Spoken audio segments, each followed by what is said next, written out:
தேர்தல் அரசியல்ல கலைஞர் தீவிரமா செயல்பட்டு இருந்த காலகட்டம். இந்த நேரத்துல தான் அண்ணாவோட வீர தளபதியா இருந்து கள்ளக்குடி போராட்டத்தை முன்னாடி நின்று நடத்தியிருந்தார் கலைஞர். தன்னோட மகனுக்கு ஐயாதுரைன்ற அவரோட தாத்தா பேரைத்தான் வைக்கணும்னு கலைஞர் முடிவு பண்ணியிருந்தார்.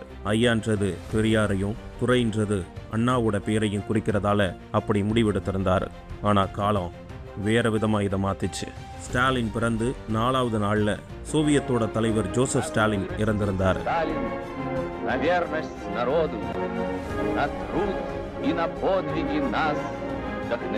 ஜோசப் ஸ்டாலின் மேல இருந்த ஈர்ப்பால அந்த பேரைத்தான் தன்னோட மகனுக்கு வைக்கணும்னு முடிவு செஞ்சாரு கலைஞர். தான் ஆசையா வச்ச பேரால ஸ்டாலினுக்கு பின்னாட்கள்ல பிரச்சனை வரும்னு அவர் அந்த டைம்ல யோசிச்சிருக்க மாட்டார். சென்னை பள்ளிக்கூடத்துல நடந்த சம்பவம் தான் அது. பிரபலமா இருந்த சர்ச் பார்க் ஸ்கூல்ல ஸ்டாலினை சேர்க்க போனப்போ ஸ்டாலின்ற பேருனால ஸ்கூல் நிர்வாகம் அவருக்கு அட்மிஷன் கொடுக்கல. சார், இந்த பேரை மட்டும் மாற்றினீங்கன்னா அட்மிஷன் போட்டுடலாம். இதனால கோவப்பட்ட ஸ்டாலினோட மாமா முரசொலி மாறன் அவரை வேற ஒரு ஸ்கூல்ல சேர்த்து படிக்க வச்சார். இப்படி எதுவும் தெரியாத சின்ன வயசுலேயே ஸ்டாலினுக்கு தெரியாம அவர் வாழ்க்கையில புறக்கணிப்பும் அதுக்கான போராட்ட அரசியலும் தொடங்கிடுச்சு.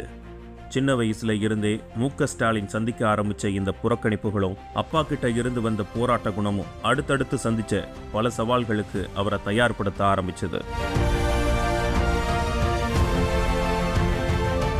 ஒரு தத்துவம் நிலைக்கணும்னா நல்ல தலைமை தேவை. அப்படி ஒரு மாபெரும் தலைமை எங்கிருந்து தொடங்கும்னு யாருக்குமே தெரியாது. ஸ்டாலின் வாழ்க்கையிலையும் அப்படித்தான். ஊர் பிரச்சனையில இருந்து உலக அரசியல் வரைக்கும் ஒரு சின்ன டீ கடையில் பேசி கேட்டிருப்போம். அது மாதிரி சண்முகன்ற ஒரு சாதாரண சலூன் கடையில் ஆரம்பித்தது தான் ஸ்டாலினோட அரசியல் பயணம். 15 வயசுலேயே ஃப்ரெண்ட்ஸை சேர்த்துக்கிட்டு கோபாலபுரம் இளைஞர் திமுகன்ற அமைப்பை தொடங்கி அதை வழிநடத்த ஆரம்பித்தார். 1967 தேர்தலில் இயக்கத்துக்காக பிரச்சாரம் பண்ண ஸ்டாலின் ஒரு அடிமட்ட தொண்டன் செய்கிற எல்லா வேலைகளையும் பள்ளி காலங்களிலேயே செய்ய தொடங்கினார். இன்னைக்கு தமிழ்நாட்டோட மாபெரும் தலைவராக நாம் கொண்டாடிக்கிட்டு இருக்கிற ஸ்டாலின் சாதாரணமாக ஒன்றும் இந்த இடத்துக்கு வரல.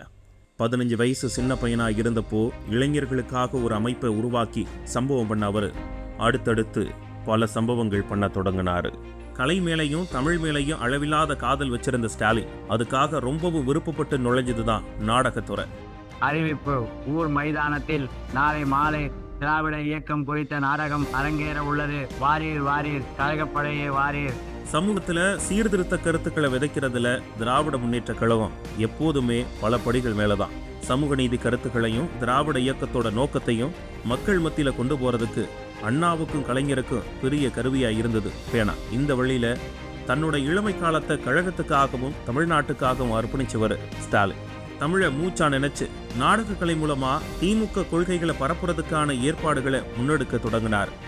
நாளைக்கு நாம பண்ண போற நாடகம் மக்கள் மத்தியில பெரிய எழுச்சியை உண்டாக்கணும்.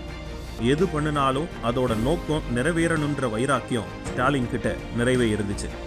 இதுக்கு இடப்பட்ட காலத்துல கல்லூரி படிப்பை முடிச்சு பொது வாழ்க்கையில முழுவீச்சில் இறங்கியிருந்த ஸ்டாலின் கூட பயணிக்கவும் அவருக்கு உறுதுணையா இருக்கவும் வந்தவங்க தான் துர்கா. குடும்ப வாழ்க்கைக்குள்ள போனாலும் பொது வாழ்க்கைக்கு முக்கியத்துவம் கொடுத்து செதறி கிடந்த இளைஞர் பட்டாளத்தை ஓரணியில திரட்டி இளஞ்சிங்கமா அரசியல் களத்துல கர்ஜிக்க ஆரம்பிச்சிருந்தார் இந்த பராசக்தி திருமகள். 1976 ஸ்டாலினோட பொது வாழ்க்கையில திருப்பு முனையை ஏற்படுத்தின வருஷம். நீங்கள் கேட்டுக்கொண்டிருப்பது ஆல் இந்தியா ரேடியோ. எமர்ஜென்சிக்கு எதிராக செயல்படுவோர் மீது நடவடிக்கை பாயும் என ஒன்றிய அரசு அறிவிப்பு வெளியிட்டுள்ளது. 21 மாசம் இந்தியாவையே ஆட்டி பார்த்த எமர்ஜென்சி ஸ்டாலின் வாழ்க்கையிலையும் பெரிய தாக்கத்தை ஏற்படுத்துச்சு. கிட்டத்தட்ட 2 வருஷம் நாட்டில் இருந்த எல்லா மாநிலங்களும் ஒன்றிய அரசோட கட்டுப்பாட்டில் இருந்துச்சு. இந்த நேரத்தில் மெயின்டெனன்ஸ் ஆஃப் இன்டர்னல் செக்யூரிட்டி ஆக்ட்ன்ற மிசா புயல் மாதிரி வந்து தன்னோட அரசியல் பயணத்தை புரட்டி போடும்னு ஸ்டாலினுக்கு தெரியல. இளைஞர்களை கழகத்துக்குள்ள கொண்டு வர்றது, நெருக்கடி நிலைக்கு எதிராக போராடுறதுன்னு இயக்கத்தை மட்டுமே மனசுல வச்சு செயல்பட்டுக்கிட்டு இருந்தாரு ஸ்டாலின். எமர்ஜென்சியை வன்மையா கண்டிச்ச முக்கியமான மாநில கட்சிகள்ல திமுக இருந்தது. அதனால அப்ப இருந்த ஒன்றிய அரசு திமுக ஆட்சியை கலைச்சு குடியரசுத் தலைவர் ஆட்சியை கொண்டு வந்துச்சு.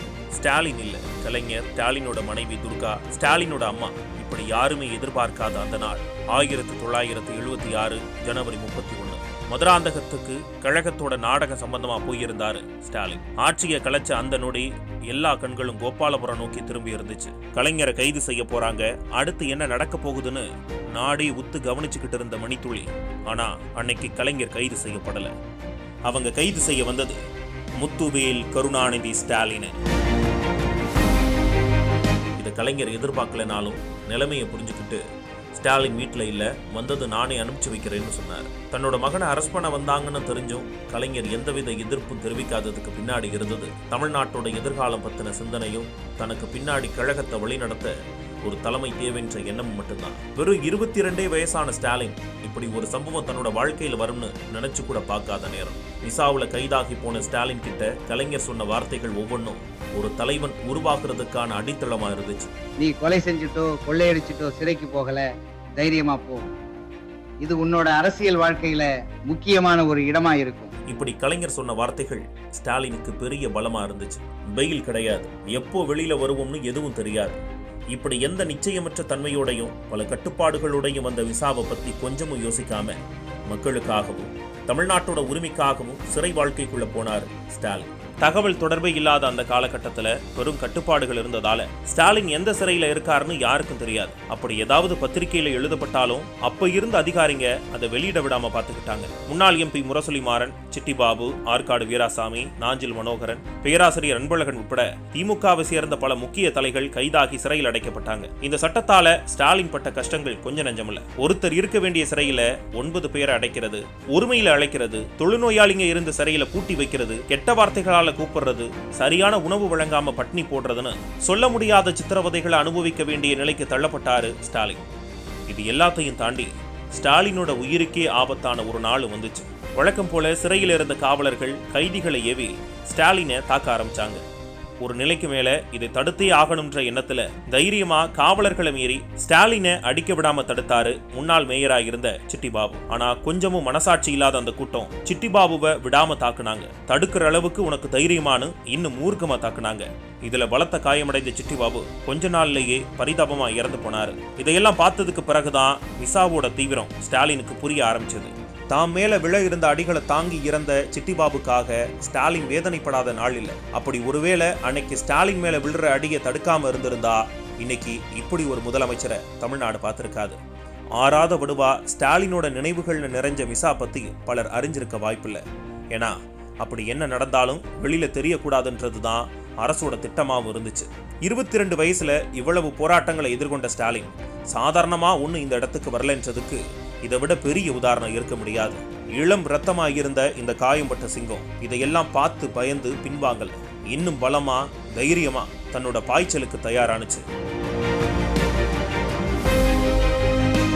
அடக்குமுறையால தன்னை ஒடுக்க முடியாதுன்னு நிரூபிச்சுட்டு வந்த ஸ்டாலின் கழக பணிகள்ல விவேகத்தோட ஈடுபட ஆரம்பிச்சாரு.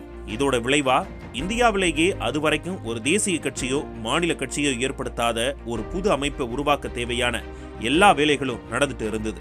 அதுதான் திமுக இளைஞரணி. ஜூலை 20, 1980 மதுரை ஜான்சிராணி பூங்காவில் தான் இந்த வரலாற்று சிறப்புமிக்க சம்பவம் நடந்துச்சு. அதுக்கு தலைமையா இருந்தவர் முத்தமிழறிஞர் கலைஞர். தன்னோட நண்பர்களோட சேர்ந்து ஒரு சின்ன சலூன் கடையில ஸ்டாலின் ஆரம்பிச்ச இளைஞர் திமுக தான் இளைஞர் அணிக்கான வேரா இருந்தது. திருச்சி சிவா, பருதி இளம்பழுதி, வாலாஜா அசேன், தாரை மணியன்னு ஒரு பெரும் பட்டாளமே ஸ்டாலின் கூட அணிவகுத்து நின்னுச்சு. மாவட்ட, நகர, ஒன்றிய அளவுல ஒரு பெரிய சேனையையே கட்டி எழுப்பி தமிழ்நாடு விடியலை நோக்கி பயணிக்க தேவையான அடித்தளத்தை ஸ்டாலினும் அவரோட சகாக்களும் அன்னைக்கே கட்டமைக்க ஆரம்பிச்சிருந்தாங்க. 1984 இதுதான் தேர்தல் அரசியல்ல ஸ்டாலின் சந்திச்ச முதல் களம். காலம் அப்போ ஒரு உணர்ச்சி பூர்வமான சூழல்ல இருந்தது. பிரதமர் இந்திரா காந்தியோட மறைவு எம்ஜிஆரோட உடல்நிலை உண்டாக்குன அனுதாபாலையால ஒரு கடினமான அரசியல் சூழல் உருவாச்சு. புயலுக்கு எதிராக படகு ஓட்டுறது மாதிரியான சவாலான தேர்தல் அது. களத்துல சூறாவளியா வேலை பார்த்தாரு ஸ்டாலின். 1000 விளக்கு தொகுதியில உள்ள ஒவ்வொரு தெரு, ஒவ்வொரு வீடா போய் மக்களை சந்திச்சாரு. ஆனா தேர்தல் முடிவுகள் வந்தப்போ கைக்கெற்று தூரத்துல இருந்த வெற்றி கை நழுவி போச்சு. வெறும் 2000 வாக்குகள் தான் வித்தியாசம். தோல்வியை கண்டு துவண்டு போறது ஸ்டாலினோட அகராதியிலேயே இல்லைன்னு தான் சொல்லணும். எப்போதுமே வெற்றி தர சந்தோஷத்தை விட தோல்வி தர அனுபவம் நம்மளை அடுத்த கட்டத்துக்கு கொண்டு போகும். தோல்வியை நினைச்சு சுணங்கி போகாம தொடர்ந்து கழக வேலைகளை பார்க்க ஆரம்பிச்சாரு ஸ்டாலின். பெரும்பாலான நேரங்களை அன்பகத்திலேயே செலவிட ஆரம்பிச்சிருந்தாரு. 1989 5 வருஷ காத்திருப்புக்கு முடிவு வந்தது. மறுபடியும் அதே 1000 விளக்கு தொகுதி, அதே வேட்பாளர். மக்கள் செல்வாக்கு அலை அலையா திரண்டுச்சு. 1984 நூலிலே வெற்றியை தடுத்த அதே தொகுதி 1989 20,000க்கும் அதிகமான வாக்குகள் வித்தியாசத்துல ஸ்டாலினை தலைநிமிர செஞ்சது. தமிழ்நாடு சட்டமன்ற படிக்கட்டுகள்ல முதல் முறையா அந்த இளைஞனோட பாதம் பதிஞ்சது. தோல்விங்கிறது முற்றுப்புள்ளி இல்ல, அது ஒரு நீண்ட பயணத்துக்கான ஆரம்பம்னு நிரூபிச்சாரு ஸ்டாலின். அன்னைக்கு சட்டமன்றத்திற்குள்ள நுழைஞ்ச இந்த இளைஞன் பின்னாள்ல படைக்க போற சாதனைகள் பத்தி யாரும் யோசிச்சிருக்க கூட மாட்டாங்க. ஸ்டாலினோட ஒரே குறிக்கோள் மக்களுக்காக நிக்கணும், மக்கள் கூட நிக்கணும். பல கனவுகளோட சட்டமன்ற உறுப்பினரா தன் பயணத்தை தொடங்கின ஸ்டாலினுக்கு அடுத்த சில ஆண்டுகள் பெரும் சோதனை களமா இருந்தது. பெரும் எதிர்பார்ப்போடு அமைஞ்ச திமுக ஆட்சி அரசியல் காரணங்களாலையும் சதி வலையாலும் 2 வருஷத்துல கலைக்கப்பட்டுச்சு. இதுக்கு அப்புறமா நடந்த தேர்தலையும் கழகம் பின்னடைவை சந்திக்க வேண்டிய நிலைமை ஏற்பட்டுச்சு. 1000 விளக்கு தொகுதியில மக்கள் பிரதிநிதியா இருந்த ஸ்டாலின் 1991 தேர்தல்ல தோல்வியை சந்திச்சார். ஆட்சி அதிகாரம் பறிபோய் தொண்டர்கள் சோர்வடைஞ்சு நின்ன அந்த நேரத்திலையும் ஸ்டாலின் கண்கள்ல சோர்வு தெரியல. மறுபடியும் 5 வருஷத்துக்கு அப்புறம் தமிழ்நாட்டுக்கு வசந்த காலம் பிறந்துச்சு. 1996 சட்டமன்றத்தை தொடர்ந்து ரிப்பன் மாளிகையும் காத்திருந்தது ஒரு தலைவனோட காலடித்தடம் பதிகிறதுக்காக. இந்த சட்டமன்ற தேர்தல்ல திமுக மாபெரும் வெற்றி அடைஞ்சு ஆட்சியை பிடிச்சது. 1000 விளக்கு தொகுதியில போட்டியிட்டு ஜெயிச்ச நம்ம தளபதிக்கு வேறு ஒரு சவால் இருந்தது. 1996 அக்டோபர்ல சென்னை மாநகராட்சி தேர்தல் களம் சூடுபிடிச்சது. மக்கள் ஆதரவோட களத்துல இறங்கின ஸ்டாலின் மிகப்பெரிய வாக்கு வித்தியாசத்துல வெற்றி அடைஞ்சு சென்னை மேயர் ஆனார். இதுல சவாலான விஷயமே உள்ளாட்சி தேர்தல் மூலமா மக்களே நேரடியா மேயரை தேர்ந்தெடுக்கணும்னு சட்டம் கொண்டு வரப்பட்டதுதான். ஆனா அதையும் ஒரு கை பார்த்து மக்களால தேர்ந்தெடுக்கப்பட்ட முதல் மேயர் என்ற வரலாற்று சாதனைக்கு சொந்தக்காரரானாரு நம்ம ஸ்டாலின். செதஞ்சு கிடந்த சென்னைக்கு உயிர் கொடுக்கவும் தமிழ்நாட்டோட தலைநகர தலை நிமித்தவும் தன்னோட புதிய இன்னிங்ஸை தொடங்கி இருந்தார் தளபதி ஸ்டாலின். தமிழ்நாட்டு கேபிட்டலான சென்னையோட முகத்தையே மாத்தி முன்னேற்ற பாதையில எடுத்துட்டு போக அவர் தொட்ட எல்லா பாலுமே பவுண்டரியை தொட்டுச்சு. சிங்கார சென்னைன்ற எபிக் திட்டத்தால கிட்டத்தட்ட 9 நவீன பாலங்கள் சிங்கார சென்னையில கொண்டு வந்தார் ஸ்டாலின். இது முன்னோடி திட்டமா பேசப்பட்டு இந்தியா முழுவதும் பல மாநகராட்சிகளும் இதை பின்பற்ற ஆரம்பிச்சாங்க. தூய்மை பணிகளை நவீனப்படுத்தினது, சாலை வசதியை மேம்படுத்தினது, மாநகராட்சி பள்ளிகளை தரம் உயர்த்தினது, நேரடி களப்பணின்னு மக்களோட கோரிக்கைகளுக்கு வேகமா நடவடிக்கை எடுத்து பம்பரமா சுத்தி வேலை பார்த்தாரு. மேயரா அவர் சாதிச்சது வெறும் பாலங்களையோ சாலைகளையோ மட்டுமல்ல, மக்களால தேர்ந்தெடுக்கப்பட்ட பிரதிநிதி நினைச்சா ஒரு நகரத்தையே மாத்த முடியும்ன்ற நம்பிக்கை. ஸ்டாலினை ஒரு ப்ரூவன் லீடரா மாத்தின சிங்கார சென்னை அவரை இன்னும் பெரிய பொறுப்புகளுக்கு தயார் செஞ்சது. 2001 தேர்தல் சாதகமா அமையலனாலும் மக்களுக்கு நல்லதை செஞ்ச திருப்தியில அடுத்த தேர்தலை நோக்கி கழகம் நகர ஆரம்பிச்சது. கழகம் களத்துல இல்லனாலும் உடன்பிறப்புகள் மக்கள் கூட இருந்தாங்க. அதுல முக்கியமா நம்ம தளபதி.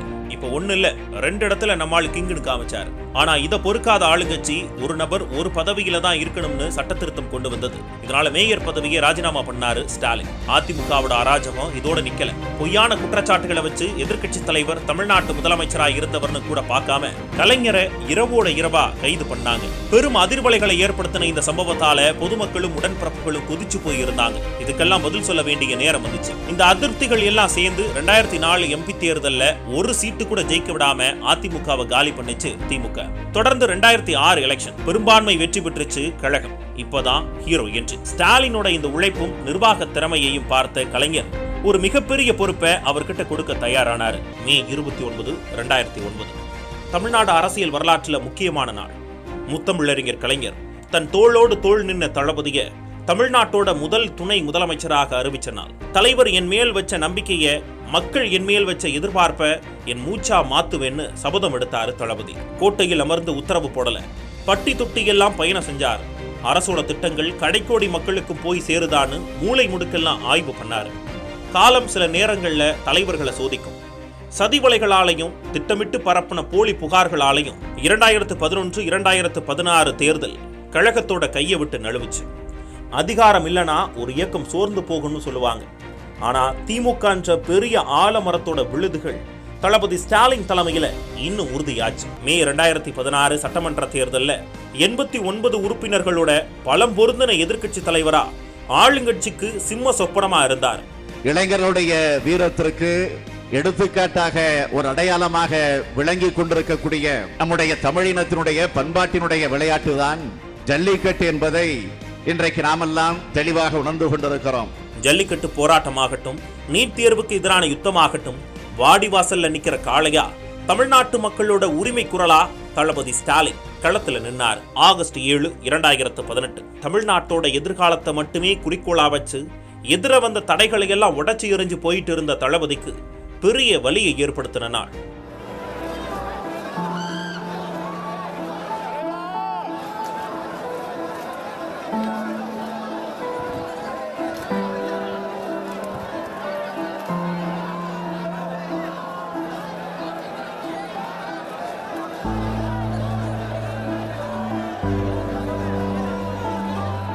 வழிகாட்ட குருவாக, வழிநெடுக அரணாக இருந்த கலைஞர் மறைஞ்சப்போ ஸ்டாலினோட உலகம் இருண்டுச்சு. கலைஞரோட மறைவு ஒரு பேரிழப்பு மட்டுமல்ல, ஸ்டாலின்ற தலைவனுக்கு விடப்பட்ட மிகப்பெரிய சவால். இப்படி பலரும் தங்களோட கேள்வி கணைகளாலையும் திமிர் பேச்சுக்களாலையும் தொலைச்சிட்டு இருந்த நேரத்துல பெரியாரோட பேரனா, அண்ணாவோட தம்பியா, தலைவர் கலைஞரோட பிள்ளையா தைரியமா முன்னாடி வந்தாரு தளபதி. ஆகஸ்ட் 28, 2018 லட்சக்கணக்கான உடன்பிறப்புகளோட எழுச்சியோட திராவிட முன்னேற்ற கழக தலைவரா பொறுப்பேற்றார். நான் தலைவர் கலைஞர் இல்லை. அவர் போல் பேச தெரியாது, பேசவும் முடியாது. அவரை போல் மொழியை ஆள தெரியாது. ஆனால் எதையும் முயன்று பார்க்கக்கூடிய துணிவை கொண்டவனாக உங்கள் முன் நிற்கிறேன். ஸ்டாலின் சொன்ன அந்த வார்த்தைகள் ஒரு புது சகாப்தத்துக்கான தொடக்கம்னு நிறைய பேருக்கு புரியாமலே இருந்துச்சு. 2019 நாடாளுமன்ற தேர்தல் வரைக்கும் நாட்டையே துண்டாட நினைச்ச ஒரு கூட்டத்தோட வாசம் தமிழ் நிலத்துக்குள்ள வீச ஆரம்பிச்சது. அதுவும் இங்க இருக்கிற சில துரோகிகளோட துணையால நடந்தது.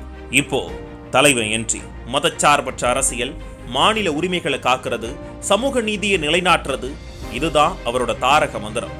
இதையே கொள்கை முழக்கமா மாத்தி சிதறி கிடந்த மதச்சார்பற்ற சக்திகளை ஒன்னு சேர்த்து கொள்கை கூட்டணியா உருவாக்குனார். வெயில் மழைன்னு பாராம மக்களை தேடி ஓடினார். இதோட எதிரொலி 2019 நாடாளுமன்ற தேர்தல்ல அமோக வெற்றி அடைஞ்சது திராவிட முன்னேற்ற கழகம். ஸ்டாலினால முடியுமான்னு கேள்வி கேட்டவங்களுக்கு ஸ்டாலினால மட்டும்தான் முடியும்னு தன்னோட வெற்றியால பதில் சொன்னாரு தளபதி. யாரும் அசைக்க முடியாத ஆளுமையா, தமிழ்நாட்டோட ஒற்றை நம்பிக்கையா உயர்ந்து நின்னாரு ஸ்டாலின். தமிழ்நாட்டை தன்னிகரில்லா மாநிலமா ஆக்கவும், தமிழ் மக்களோட ஒத்துமையை குலைக்க நினைச்ச கூட்டத்துக்கு பதில் சொல்லவும் ஸ்டாலின் தயாரானாரு.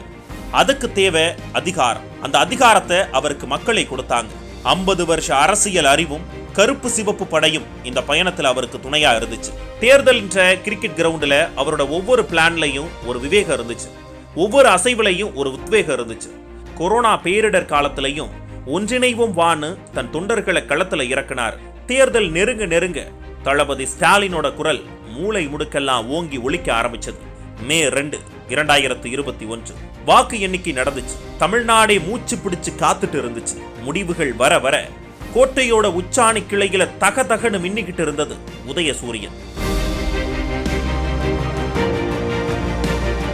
மே 7, 2021 ஆளுநர் மாளிகை. ஒட்டுமொத்த தமிழினமும் எதிர்பார்த்துட்டு இருந்த அந்த நொடி, கம்பீரமான நடை, தீர்க்கமான பார்வை, மிடுக்கா வந்து நின்னாரு நம்ம திராவிட நாயகர். அவர் உச்சரித்த அந்த 4 வார்த்தை, முத்துவேல் கருணாநிதி ஸ்டாலின் என்னும் நான். அது வெறும் பேர் அல்ல, கழகத்தோட 10 வருஷ காத்திருப்பு, 50 வருஷ உழைப்போட சாட்சி. தமிழ்நாட்டோட திசையை மாத்த வந்த அந்த இடி முழக்கம். அந்த குரல்ல கலைஞர் இருந்தார், அந்த கம்பீரத்துல அண்ணா இருந்தார், அந்த கர்ஜனையில ஒட்டுமொத்த தமிழ்நாட்டோட ஆன்மாவும் இருந்துச்சு. சோதனைகளை சாதனைகளா மாத்தி தன் உழைப்பால இந்த இடத்திற்கு வந்த ஸ்டாலின் இன்னைக்கு வெறும் முதலமைச்சர் இல்ல, கோடிக்கணக்கான தமிழ் மக்களோட முகவரி. அவர் போட்ட முதல் கையெழுத்து வீட்டுக்குள்ள அடைஞ்சு கிடந்த பெண்களுக்கு சிறகுகளை தந்த விடியல் பயணம் பேருந்து திட்டத்திற்கு. ஒவ்வொரு நிமிஷமும் மக்களுக்கான சிந்தனை.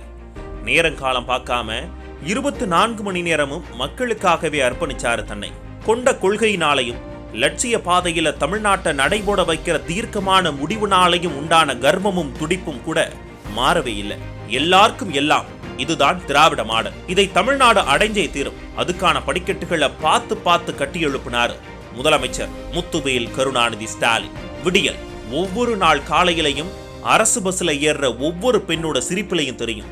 விடியல் கலைஞர் மகளிர் உரிமை திட்டத்துல பயனடைஞ்ச கோடிக்கணக்கான தாய்மார்களோட நிம்மதியில தெரியும். விடியல் நான் முதல்வன், புதுமை பெண், தமிழ் புதல்வன், அன்பு கரங்கள், அன்பு சோலை, தாயுமானவர் திட்டத்துல பயனடைஞ்சு மகிழ்ச்சியா ஸ்கூல் காலேஜ் போற மாணவர்கள், சந்தோஷமா முதுமையை கிடக்கிற தாத்தா பாட்டி முகத்துல தெரியும். பாசம் ஒரு பக்கம்னா தமிழ்நாட்டை தலை சிறந்த மாநிலமாக்க அவரோட எஃபர்ட்ஸ் இன்னொரு பக்கம். 11.19% பொருளாதார வளர்ச்சி. இது வெறும் நம்பர் இல்ல. தமிழ்நாடு இன்னைக்கு இந்தியாவிலேயே நம்பர் 1 மாநிலமா உச்சத்துல இருக்கிறதுக்கும் மு.க. ஸ்டாலின் பேராளுமையோட அரசியல் அனுபவத்துக்குமான சாட்சி. மாநில உரிமைகளை சுரண்டி மாணவர்கள் கல்வியையும் மாநிலத்தோட வளர்ச்சியையும் தடுக்க நினைக்கிற ஒன்றிய அரசாகட்டும் வேறு யாரா இருக்கட்டும் அவங்களுக்கு சாட்டையடி கொடுக்க முதல்ல வர்ற குரல் இவருடையதாதான் இருக்கும். இப்படி வளர்ச்சி, உற்பத்தி, நலத்திட்டங்கள்னு மற்ற மாநிலங்களுக்கு இன்ஸ்பிரேஷனாகவும் ட்ரெண்ட் செட்டராகவும் மாத்தி தமிழ்நாட்டை சூப்பர் ஸ்டார் ஸ்டேட்டா ஜொலிக்க வச்ச ஒரே தலைவன் முத்துவேல் கருணாநிதி ஸ்டாலின் மட்டும்தான். கடந்த 5 வருஷமா விதைச்ச விதைகள் இன்னைக்கு விருட்சமாக நிக்குது. திராவிட மாடல் ஆட்சியே இவ்வளவு பிரம்மாண்டமாக இருக்கும் போது வரப்போகிற திராவிட மாடல் 2.0 ஆமா நாம நினைச்சதெல்லாம் விட டாப்ல இருக்கும். பல மடங்கு வேகத்துல இருக்கும். பெண்களோட முன்னேற்றம் இன்னும் சிகரம் தொடும். தமிழ்நாட்டோட ஒவ்வொரு இளைஞனும் உலகத்தை ஆழ்வான்.